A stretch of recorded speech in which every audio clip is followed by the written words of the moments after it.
அன்புள்ள புதுக்கோட்டை மாவட்ட அரசு விழாவில் கலந்து கொண்டு சிறப்பித்துக் கொண்டிருக்கக்கூடிய மாண்புமிகு அமைச்சர் பெருமக்கள் KN நேரு அவர்களே, ரகுபதி அவர்களே, மெய்யநாதன் அவர்களே, பெரிய கருப்பன் அவர்களே, அன்பில் மகேஷ் பொய்யாமொழி அவர்களே, நாடாளுமன்ற உறுப்பினர்கள் ராசா அவர்களே, திருச்சி சிவா அவர்களே, துரை வைகோ அவர்களே, நவாஸ்கனி அவர்களே, மாவட்ட செயலாளர் செல்லபாண்டியன் உள்ளிட்ட கழக நிர்வாகிகளே, சட்டமன்ற உறுப்பினர்கள் முத்துராஜா அவர்களே, ராமச்சந்திரன் அவர்களே, சின்னதுரை அவர்களே, முன்னாள் நாடாளுமன்ற உறுப்பினர் அப்துல்லா அவர்களே, முன்னாள் சட்டமன்ற உறுப்பினர்கள் கவிதை பித்தன் அவர்களே, பெரியண்ணன் அரசு அவர்களே, உதயம் சண்முகம் அவர்களே, கார்த்திக் தொண்டமான் அவர்களே,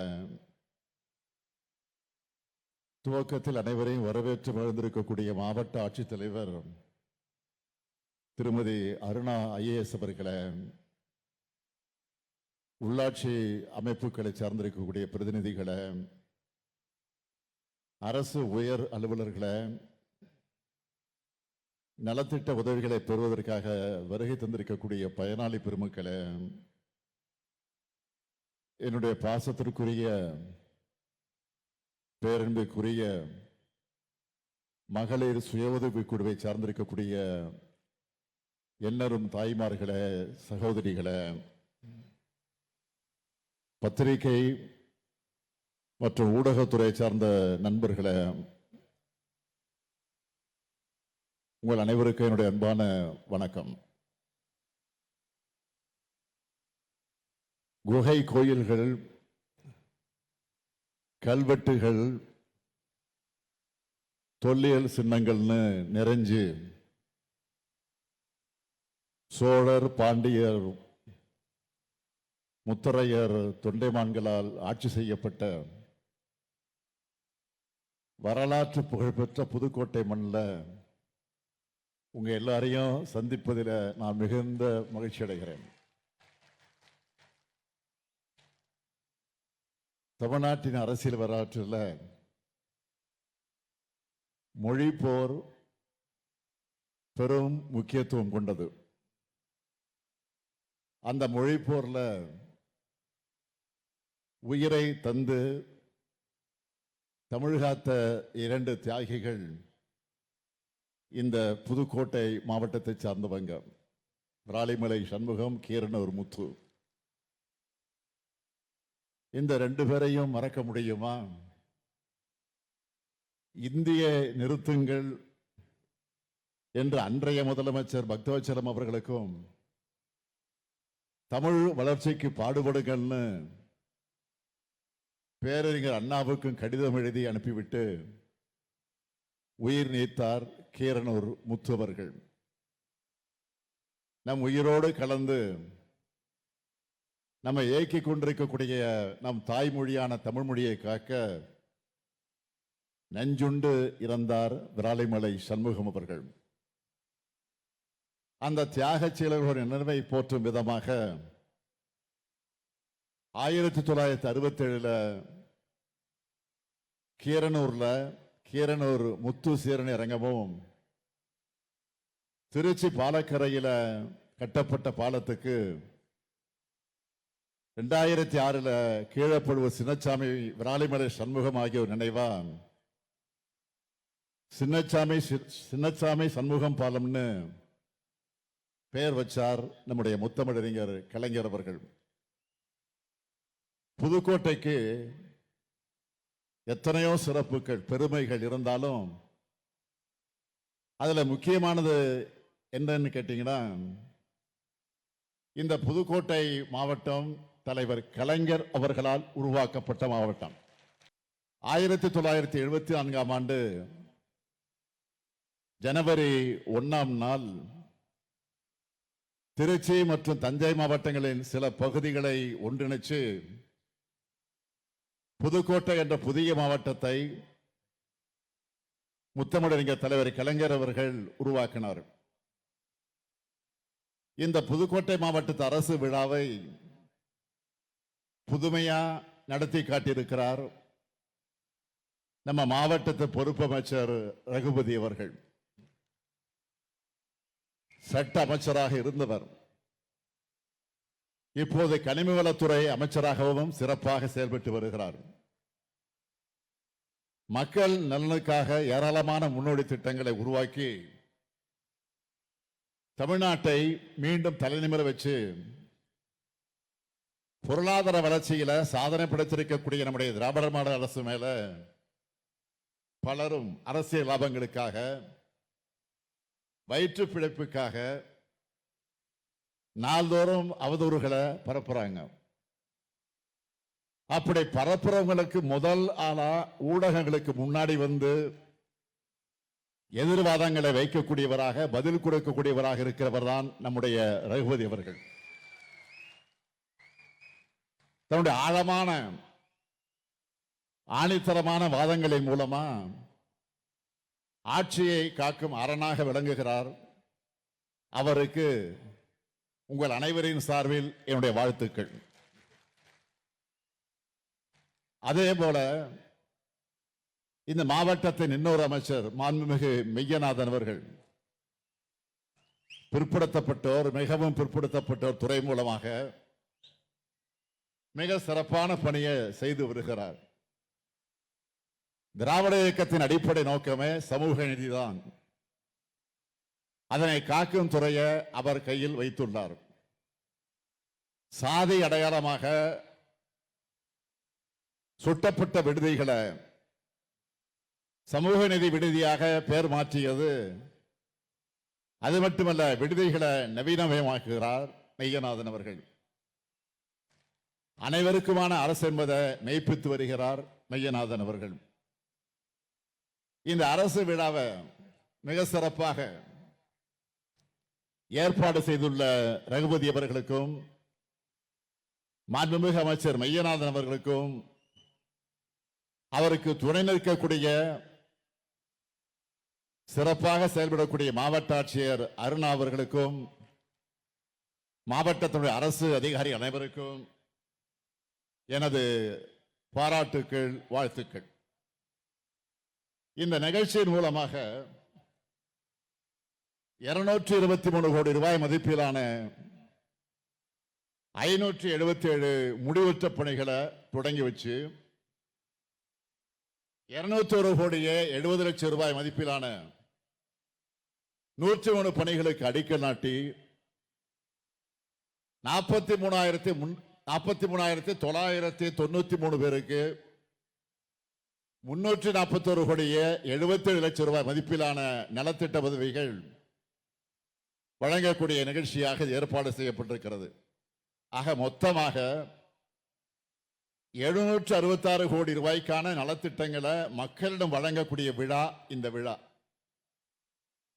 இன்னைக்கு திருமயத்தில் உருவாக்கி இருக்கக்கூடிய 10 கோடி ரூபாய் மதிப்பிலான அரசு மருத்துவமனையையும் அரிமள ஒன்றியத்தில் புதுசா கட்டப்பட்டிருக்க சமத்துவபுரத்தையும் திறந்து வச்சிருக்கிறோம். இதுக்கான ஒப்புதலை என்கிட்ட வாங்கும் போது நம்ம திராவிட மாடல் ஆட்சி அமைஞ்சதுல இருந்து இந்த புதுக்கோட்டை மாவட்டத்தில் நிறைவேற்றப்பட்டிருக்கக்கூடிய பணிகளை அந்த பட்டியலை வாங்கி நான் பார்த்தேன். பிரமிப்பா இருந்துச்சு. அந்த பட்டியலில் இருந்த பணிகளில் முக்கியமான சிலவற்றை மட்டும் சொல்லணும்னா, திருமயத்திலையும் ஆலங்குடியிலும் அரசு கலைக்கல்லூரிகள் தொடங்கப்பட்டிருக்கு. புதுக்கோட்டை மருத்துவக் கல்லூரி அருக பல் மருத்துவக் கல்லூரி அமைக்கப்பட்டிருக்கு. புதுக்கோட்டை ராஜகோபால தொண்டைமானுக்கு மணிமண்டபம் அமைக்கப்பட்டு வருது. திருமயம் தொகுதியிலும் ஆலங்குடி தொகுதியிலும் நெல் கொள்முதல் நிலையம் அமைக்கப்பட்டிருக்கு. புதுக்கோட்டை அண்ணா சிலையிலிருந்து அறந்தாங்கி செல்லும் சாலையில் கீரனூர் வர 40 கோடி ரூபாய் மதிப்பீட்டில் சாலைகள் மேம்படுத்தப்பட்டிருக்கு. 344 அரசு பள்ளிகள்ல ஆய்வகங்கள் அமைக்கப்பட்டிருக்கு. 33 திருக்கோயில் பணிகள் செய்யப்பட்டிருக்கு. இப்படி ஏராளமான திட்டங்களை வரிசையா சொல்லிக்கிட்டே இருக்கலாம். இத்தனை திட்டங்கள் செஞ்சிருக்கோம்னு திருப்தி அடைகிறவன் இல்லை. நான் இன்னும் செய்யணும் ஊக்கம் கொண்டு உழைக்கிறவன் இங்க வந்துட்டு உங்களை சந்திச்சுட்டு புது அறிவிப்புகளை வெளியிடாம இருப்பானா? அப்படியே வெளியிடாம போனா இங்க விட்டுருவீங்களா? நம்முடைய அமைச்சர்களாக என்ன விடுவாங்களா? விட மாட்டாங்க. இந்த நேரத்தில் புதுக்கோட்டை மாவட்டத்திற்கு 6 புதிய அறிவிப்புகளை நான் வெளியிட போறேன். முதலாவது அறிவிப்பு, அறந்தாங்கி வட்டத்தில் இருக்கக்கூடிய வீரகொண்டான் ஏரி, செங்கலநீர் ஏரி உள்ளிட்ட முக்கிய ஏரிகள் 15 கோடி ரூபாய் செலவில் புனரமைக்கப்படும்.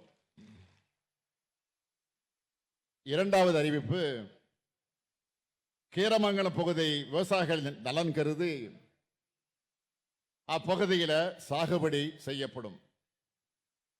காய்கறிகள் பழங்களை பாதுகாப்பாக இருப்பு வைத்திட குளிர் பதன கிடங்கு 1,60 லட்சம் ரூபாய் மதிப்பில் அமைக்கப்படும்.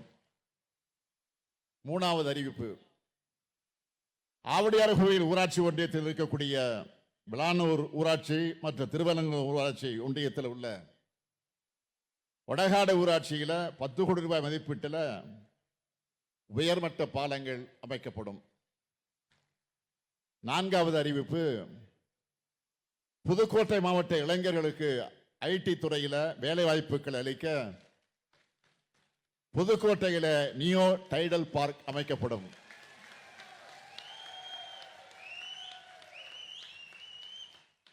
அடுத்து 2 அறிவிப்பும் கொஞ்சம் ஸ்பெஷல் அறிவிப்பு.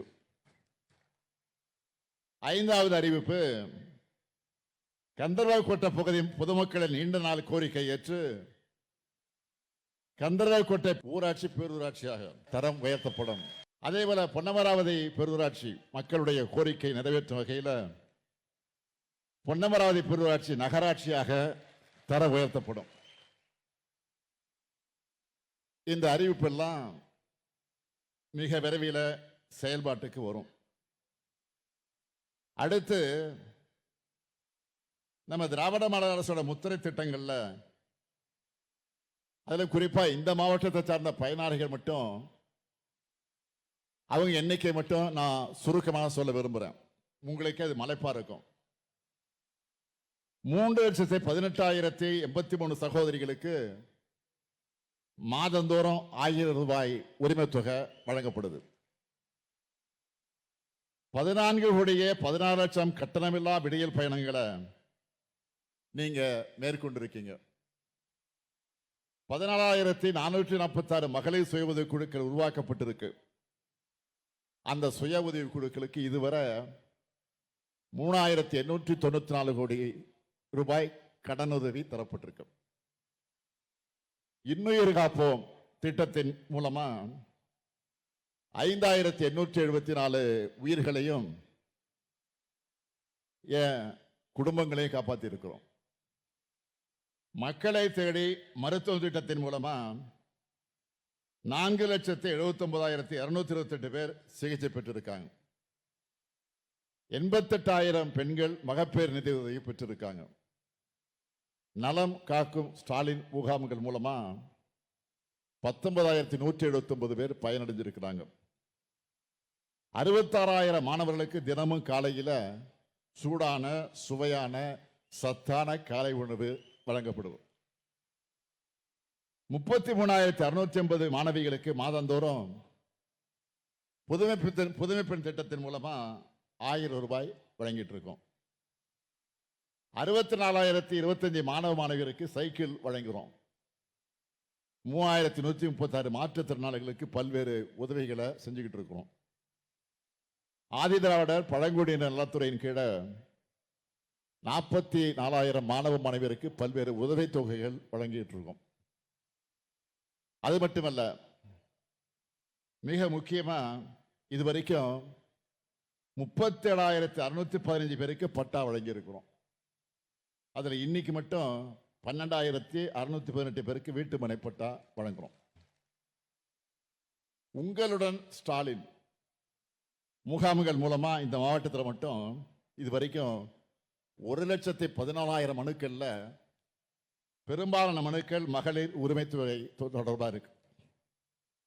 நான் உறுதியோடு சொல்றேன், தகுதியுள்ள அனைவருக்கும் மகளிர் உரிமை தொகை நிச்சயம் விரைவில் கிடைக்க போகுது.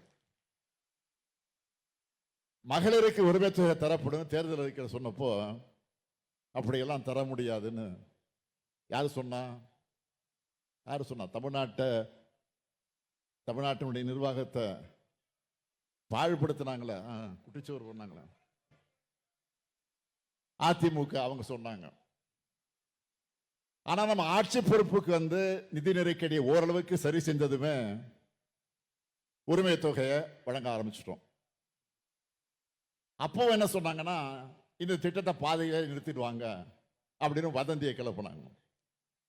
ஆனா அதுக்கு மாறா இது வரைக்கும் 27 மாதங்கள்ல 1,14,00,000 பெண்களுக்கு மாதந்தோறும் 1,000 ரூபாய்னு ஒவ்வொரு மாதமும் மகளிருக்கு 27,000 ரூபாய் கொடுத்திருக்கிறோம். ஒவ்வொரு மாதம் 27,000 ரூபாய் இது வரைக்கும் போயிருக்கு ஒவ்வொரு மகளிருக்கும். 1,000 ரூபாய் எதுக்குன்னு சில சம்பந்தம் இல்லாம பேசுறாங்க. நான் தெளிவா சொல்றேன், எங்க அண்ணன் ஸ்டாலின் கொடுக்கிற மாதாந்திர சீர்னு என்னுடைய சகோதரிகள் சொல்றாங்களே, இது உதவி தொகை அல்ல, உரிமை தொகை. இந்த தொகையை கொடுக்க ஆரம்பிக்கும் போது என்கிட்ட கேட்டாங்க, யாருக்கு இந்த 1,000 ரூபாய் கிடைக்கும்னு கேட்டாங்க.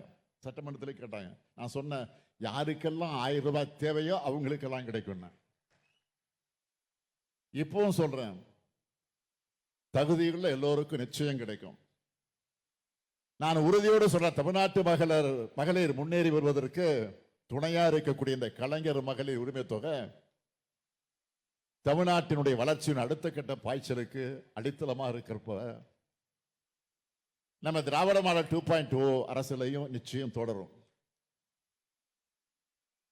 சமூக முன்னேற்றத்திற்காக, விளிம்பு நிலை மனிதர்களுக்காக, அவங்களுக்கு உதவுவதற்காக, எளிய மனிதர்களை அரவணைப்பதற்காக, பின்தங்கியுள்ள மக்களை கைதூக்கி விடுவதற்காக நம்ம திராவிட மாடல் ஆட்சியில் ஏராளமான திட்டங்களை உருவாக்கி இருக்கிறோம். அந்த உன்னதமான திட்டங்கள்ல புதுசா செயல்படுத்த இருக்கக்கூடிய திட்டம் தான் தாயும் மாணவர் திட்டம். 70 வயதுக்கு அதிகமானவங்க ரேஷன் கடைகளுக்கு வர தேவையில்லை. அவங்களுக்கான பொருட்களை வீடு தேடி சென்று வழங்க தொடங்கிட்டோம். இப்ப இந்த திட்டத்தில் பொதுமக்களுடைய கோரிக்கை ஏற்று 70 அல்ல 65 வயதுக்கு மேற்பட்டவர்களை திருத்தி 21 லட்சம் குடும்பங்களுக்கு வீடு தேடி ரேஷன் பொருளை தரோம். சில மாதம் அதுக்கு முன்னாடி காலை உணவு திட்டத்தை தமிழ்நாட்டில் உள்ள எல்லா அரசு உதவி பெறக்கூடிய மாணவர்களுக்கு விரிவுபடுத்தணும். அந்த விழாவில் மாண்புமிகு பஞ்சாப் மாநிலத்தினுடைய முதலமைச்சர் வந்து கலந்துகிட்டார். அடுத்து கல்வியில் சிறந்த தமிழ்நாடு நிகழ்ச்சி மூலமா புதுமை பெண் தமிழ் புதல்வன் விரிவாக்க திட்டத்தை தெலுங்கானா முதல்வர் வந்து கலந்து கொண்டு சிறப்பிச்சார். சில வாரம் முன்ன தென்காசிக்கு போயிருந்தேன். அப்பதான் கலைஞர் கனவில திட்டத்தோட 1,00,000வது பயனாளிக்கு வீட்டை கொடுத்து மேலும் 1,00,000 வீடுகள் கட்டிக்கிட்டு வரோம் அப்படின்னு சொன்னேன். இப்போ அடுத்து அன்பு கரங்கள் திட்டம். அது என்ன? பெற்றோர்கள் இல்லாத குழந்தைகளின் 18 வயது வரையிலான பள்ளி படிப்பு முடியும் வர மாதம் 2,000 ரூபாய் உதவித்தொகை வழங்கப்பட்டு வருது. அதனுடைய இன்னொரு தொடர்ச்சியாகத்தான் அடுத்த நிகழ்ச்சி அன்பு சோலை திட்டத்தை இன்று நான் தொடங்கி வச்சிருக்கிறேன். மார்ச் மாசம் பட்ஜெட்ல சொன்னோம். வேலைக்கு போற பலரோட வீடுகளில் முதியோர்கள் தனிமையில் இருக்காங்க. அவங்களோட தனிமையை போக்கி நட்பு வட்டத்தை உருவாக்கி மனமும் உடலும் சுறுசுறுப்பா இருப்பதை இந்த மையங்கள் உறுதி செய்யணும்னு சொன்னோம். அதுக்காக 25 மையங்களை தமிழ்நாடு முழுக்க முதற்கட்டமா இன்று தொடங்குகிறோம். அவங்களுக்கு சிற்றுண்டி, மதிய உணவு, பிசியோதெரபி பயிற்சி, தொலைக்காட்சி, இண்டோர் கேம்ஸ் உள்ளிட்ட பொழுதுபோக்குகள், கைவினை பயிற்சிகள்னு தேவையான எல்லாமே அன்புச்சோலை மையத்தில் கிடைப்பது போல இந்த திட்டத்தை வடிவமைச்சிருக்கோம். இதனால வீட்டில் இருக்கக்கூடிய பெரியவங்களா அந்த பெரியவங்களை தனியா விட்டுட்டு வேலைக்கு போறவங்களுக்கும் டென்ஷன் இல்லை, முதியோர்களை மகிழ்ச்சியா பாதுகாப்பா இருப்பாங்க. இப்படி எந்த ஊருக்கு போனாலும் ஒரு புது திட்டம் தொடக்கம், திட்டங்களின் விரிவாக்கம். இப்படி நாம் செயல்படுற காரணத்தினால எதிரிகளுக்கெல்லாம் கிளி பிடிச்சிருக்கிறாங்க. அதுவும் வாக்கு வங்கி தேர்தல்னு எதை பத்தியும் கவலைப்படாம எல்லா தரப்பினருமான திட்டங்களா நாம் செயல்படுத்திட்டு இருக்கிறோம். இப்படி நம்ம திராவிட மாடல் செயல்படுத்த திட்டங்கள் பிற மாநிலங்களுக்கு மாடலா அமைஞ்சிருக்கு. தெலுங்கானா, பஞ்சாப்ல நம்ம முதலமைச்சர் காலை உணவு திட்டத்தை தொடங்க போறதா அறிவிச்சுட்டாங்க. இந்தியா தாண்டி கனடாவில் இப்போ இது செயல்படுத்தப்படுது. இதுதான் நம்ம மாடலுக்கு கிடைச்சிருக்கக்கூடிய வெற்றி. அது மட்டுமா, இலவசங்களை கொடுத்து மக்களை சோம்பேறியாக்குறோம்னு குற்றச்சாட்டை வச்சது யாரு? பாஜக. அந்த பாஜகவே அவங்க ஆளுகிற மகாராஷ்டிரா, மத்திய பிரதேசத்தில் இந்த திட்டத்தை செயல்படுத்துறாங்க. இதேவேளை நம்ம விடியல் பயண திட்டமும் எல்லா மாநிலங்களும் வரிசையா தேர்தல் வாக்கு இடம் பெற்றுக்கிட்டு வருது. அப்படி சொன்ன கட்சிகள்லாம் வெற்றியும் பெற்றிருக்காங்க. இப்போ உலக நாடுகள் பின்பற்றுது. நியூயார்க் மாநகர மேயர் தேர்தலில் கட்டணமில்லா பேருந்து வாக்குறுதி கொடுத்து சோர்தான் மம்தானி அங்கே ஜெயிச்சிருக்கிறார். அவர் ஏழை எளிய மக்கள் பக்கம் நின்று இந்த வாக்குறுதி தந்ததும் பெரும் பணக்கார பக்கம் நின்ன அதிபர் டிரம்ப் நியூயார்க் மாநகரத்துக்கான நிதியை நிறுத்திவிட மிரட்டி பார்த்தார். ஆனா அந்த மிரட்டல் அதற்றெல்லாம் மீறி மம்தானி தான் அங்கே வெற்றி பெற்றிருக்கிறார். எதுக்காக சொல்றேன்னா, அதுக்காக சொல்றேன், உங்களுக்கே புரிஞ்சிருக்கும். எல்லாருக்கும் எல்லாம் இயங்குகிறது தான் திராவிட மாடல். எல்லாருக்கும் எல்லாம் கிடைக்க உழைக்கிறதும் பாடுபடுறதும் எளிதானதல்ல. அதனால்தான் கவனத்தோடு தொலைநோக்கு சிந்தனையோடு நாங்கள் செயல்பட்டுக்கிட்டு இருக்கோம். ஆனா சிலர் இது போன்ற திட்டங்களை மதிக்காம அரசியல் உள்நோக்கத்தோடு ஆட்சியை குறை சொல்லி பேசிக்கிட்டு இருக்காங்க. எதிர்கட்சினா எல்லாத்தையும் எதிர்க்கணும்னு இல்லை. ஆனா இன்றைய எதிர்கட்சிகள் மக்கள் நலத்திட்டங்களையும் பயன்பெறக்கூடிய மக்களையும் கொச்சைப்படுத்தி பேசுறாங்க. என்ன செய்யறது? அவங்களுடைய குணம் அப்படி. அவங்களுக்கு தெரிஞ்ச பண்பாடு அவ்வளவுதான். என்னை பொறுத்த வரைக்கும் போற்றுவார் போற்றட்டும், புழுதிவாரை தூற்றுவார் தூற்றட்டும், நம் பணி மக்கள் பணி. அதை நாம் பார்ப்போம்னு செயல்பட்டு வரேன். எதிர்கட்சிகள் என்ன பொய் சொன்னாலும், பொறாமையில மக்கள் நல திட்டங்கள் தேவையில்லை, 1000 ரூபாய் வேணாம்னு சொல்லி கொச்சைப்படுத்தினாலும் மக்கள் அவங்கள மதிக்கிறது இல்லை. தொலைக்காட்சியிலையும் சமூக வலைத்தளங்களையும் பேட்டியளிக்கிற மக்கள் பலரும் நம்மளோட ஒவ்வொரு திட்டத்தை ஆதரித்து பேசுறாங்க. ஏன், இங்க எனக்கு முன்னர் ஒரு தம்பி பேசினார, ஒரே குடும்பத்தில் எத்தனை திட்டங்கள்ல பலன் பெறுறோம் தெளிவா சொன்னார, ஆதாரத்தோடு சொன்னார. இதுதான் எதிர்கட்சிகளின் இந்த பொய்களுக்கான அந்த தம்பியினுடைய பதிலடி.